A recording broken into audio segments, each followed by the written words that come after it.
Tatlong super health center sa Zamboanga City ang hindi pa rin mapakinabangan ilang taon matapos makumpleto.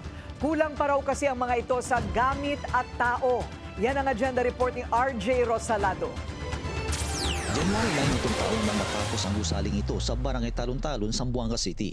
Ito ang Super Health Center na magbibigay sana ng mga importanteng medical services tulad ng primary care and general consultation, maternal and child care services, laboratory at diagnostic services, dental at emergency and first aid services. Parang mini hospital na nga itong Super Health Center dito sa Barangay Talon-Talon, Zamboanga City. Dahil pwede na magsagawa ng minor operation dito mismo sa fasilidad. At may nakalaan silang minor surgical room dito mismo sa Super Health Center. Pero hanggang ngayon, hindi pa rin mapakinabangan ang Super Health Center na ito.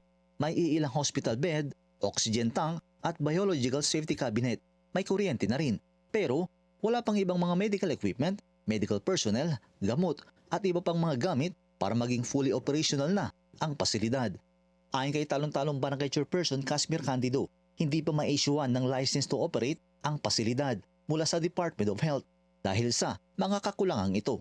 Isa po, wala pa siyang license to permit from DOH. Hindi pa nag-issue ng license to permit. Although, nag-apply na yung City Health Office ng to operate yung lying in, pero hindi pa rin nagbigay ng license to permit ang DOH dahil may kulang pa daw na requirements, but the City Health nagbigay sila ng letter for reconsideration.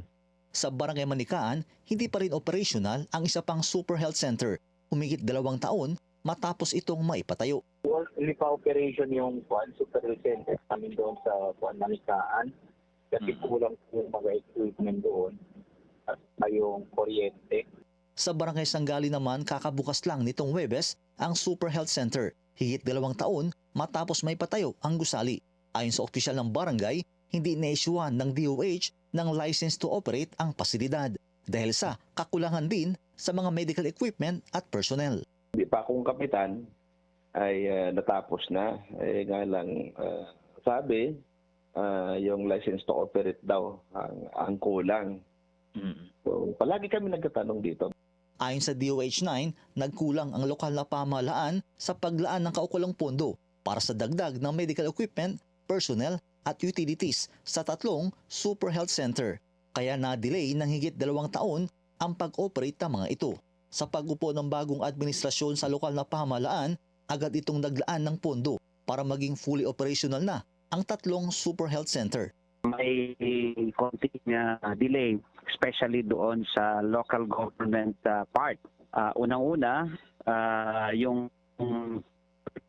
rate na dapat ang mag-apply niyan is ang LGU. Pangalawa, yung manpower complement.